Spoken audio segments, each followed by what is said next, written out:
20장. 예수님께서 성전에서 사람들을 가르치시며 복음을 전하고 계셨습니다. 그때 대제사장들과 율법학자들이 장로들과 함께 예수님께 왔습니다. 그리고 예수님께 말하였습니다. 당신이 무슨 권한으로 이런 일을 하는지 우리에게 말해 주십시오. 누가 이런 권한을 당신에게 주었소? 예수님께서 그들에게 대답하셨습니다. 나도 한 가지 물어보겠다. 내게 말하여라. 요한의 세례가 하늘로부터 왔느냐 아니면 사람에게서 왔느냐? 그들이 서로 의논하여 말했습니다. 만일 우리가 하늘로부터 왔다고 말하면 왜 그를 믿지 않았느냐고 할 것이다. 그렇다고 사람에게서 왔다고 말하면 모든 백성들이 요한을 예언자로 확신하고 있으므로 우리를 돌로 칠 것이다. 그래서 그들은 어디서 왔는지 모르겠다고 대답하였습니다. 예수님께서 그들에게 나도 무슨 권한으로 이런 일을 하는지 말하지 않겠다 하고 말씀하셨습니다. 예수님께서 사람들에게 이런 비유를 말씀하셨습니다. 어떤 사람이 포도원을 만들어 농부들에게 새로 주고 오랫동안 여행을 갔다. 포도철이 되어 그 사람은 포도원의 수확 중에서 얼마를 거두려고 종 하나를 농부들에게 보냈다. 그러나 포도원 농부들은 그를 때리고 빈손으로 돌려보냈다. 주인은 다른 종을 보냈다. 그러나 그 종도 때리고 온갖 모욕을 주고 빈손으로 돌려보냈다. 주인은 세 번째 종을 보냈다. 이 종에게도 농부들이 상처를 입혀 쫓아내었다. 포도원 주인은 말했다. 어떻게 할까? 내 사랑하는 아들을 보내야겠다. 아마도 내 아들은 존경할 것이다. 포도원 농부들이 그를 보고 서로 의논했다. 이 사람은 상속자다. 이 사람을 죽여 유산을 우리가 가로채자. 그들은 아들을 포도원 밖으로 끌어내어 죽였다. 그러면 포도원 주인이 농부들을 어떻게 하겠느냐? 그가 돌아와 포도원 농부들을 죽이고 포도원은 다른 사람들에게 넘길 것이다. 사람들이 이 말씀을 듣고 말했습니다. 그런 일이 제발 일어나지 않았으면 좋겠습니다. 예수님께서 그들을 바라보시며 말씀하셨습니다. 그러면 건축자들의 버린 돌이 집 모퉁이의 머릿돌이 되었다. 그 기록된 것은 무슨 뜻이냐? 누구든지 그 돌 위에 떨어지는 사람은 부서질 것이요. 이 돌이 누구 위에 떨어지든지 그를 가루로 만들 것이다.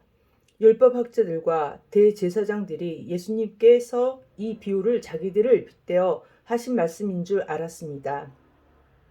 그래서 즉시 예수님을 잡기를 바랐으나 사람들을 두려워하였습니다.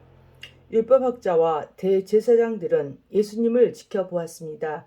그리고 의로운 사람들인 척 가장한 정탐꾼을 보내서 예수님께서 하시는 말씀 가운데 트집을 잡으려고 하였습니다. 그리고는 예수님을 총독에게 넘기려고 하였습니다. 이들이 예수님께 물었습니다. 선생님, 우리는 선생님이 옳게 말씀하시고 가르치시는 것을 압니다. 선생님은 차별을 하지 않으시며 진실되게 하나님의 길을 가르치시는 것을 압니다. 우리가 가이사에게 세금을 바치는 것이 옳습니까? 옳지 않습니까?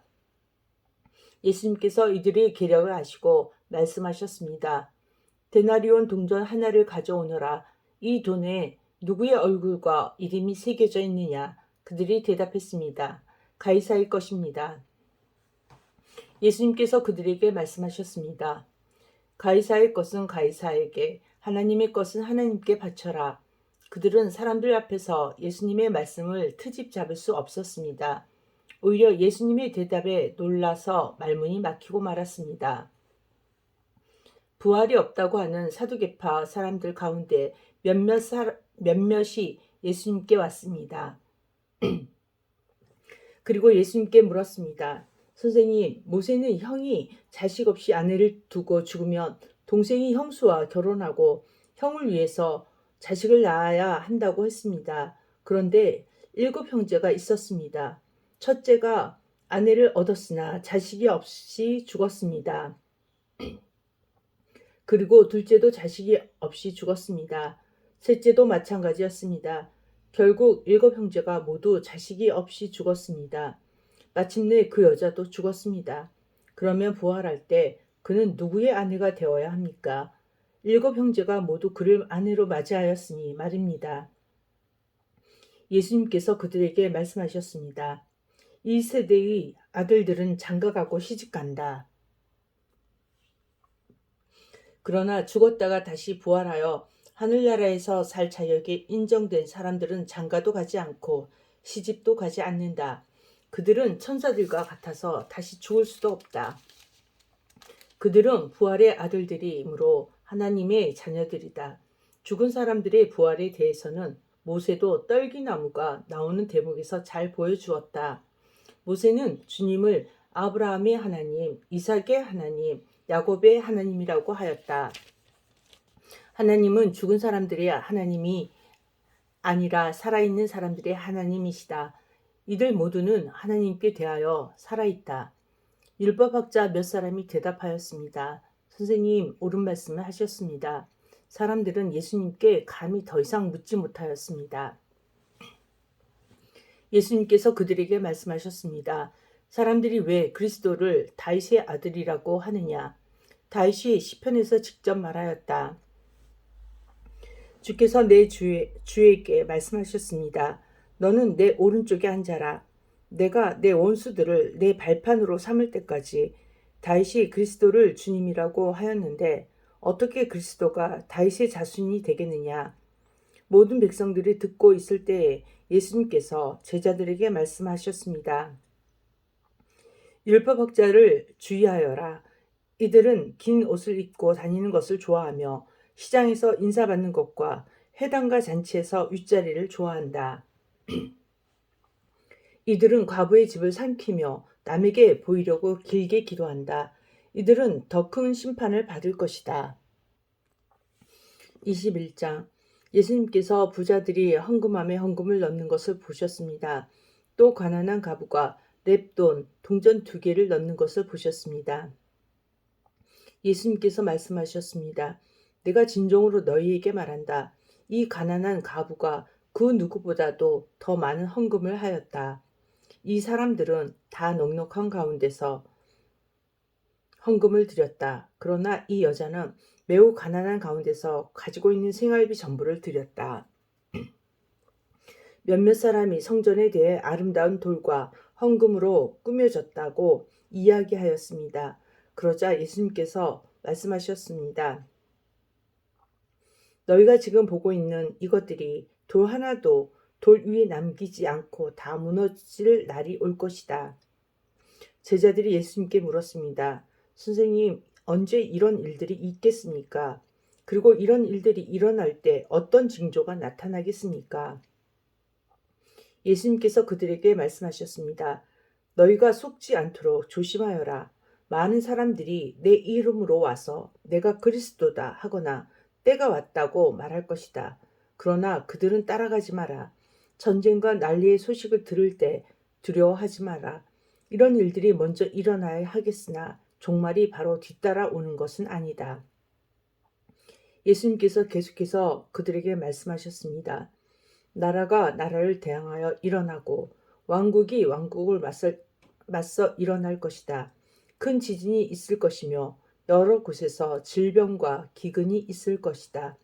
하늘로부터 무서운 일과 큰 징조가 있을 것이다. 그러나 이 모든 일들이 일어나기 전에 사람들이 너희를 잡고 박해할 것이다. 또한 너희를 회당과 감옥에 넘길 것이다. 너희는 내 이름 때문에 왕과 총독 앞에 끌려갈 것이다. 그러나 이것이 너희에게는 증거의 기회가 될 것이다. 너희는 변론할 말을 미리 준비하지 않겠다고 마음에 결심하여라. 내가 너희에게 말과 지혜를 주어 너희 원수 가운데 그 누구도 너희를 맞서거나 반박하지 못할 것이다. 너희의 부모와 형제, 친척, 친구들이 너희를 넘겨줄 것이다. 그리고 너희 중 몇몇을 죽이기도 할 것이다. 너희는 내 이름 때문에 모두에게 미움을 받을 것이다. 그러나 너희 머리카락 하나도 다치지 않을 것이다.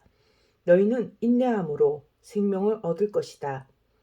예루살렘이 군대에 포위당한 것을 보면 예루살렘의 파괴가 곧 다가왔다는 것을 깨달아라. 그때 유대에 있는 사람들은 산으로 도망하여라. 예루살렘 안에 있는 사람들은 빨리 빠져나가거라. 시골에 있는 사람들은 예루살렘 안으로 들어가지 마라. 그것은 이 날이 바로 징벌의 날이기 때문이다. 기록된 모든 것이 이루어질 것이다. 그날에는 임신한 여자와 아기에게 젖을 먹이는 여자에게 화가 있다. 땅에는 큰 고통이 닥치겠고 진노가 이 백성에게 내릴 것이다. 그들은 칼날에 쓰러질 것이며 여러 나라의 포로로 붙잡혀 갈 것이다. 이방인의 때가 끝날 때까지 예루살렘은 이방인들이 발에 짓밟힐 것이다. 해와 달과 별들에게서 징조가 있을 것이다.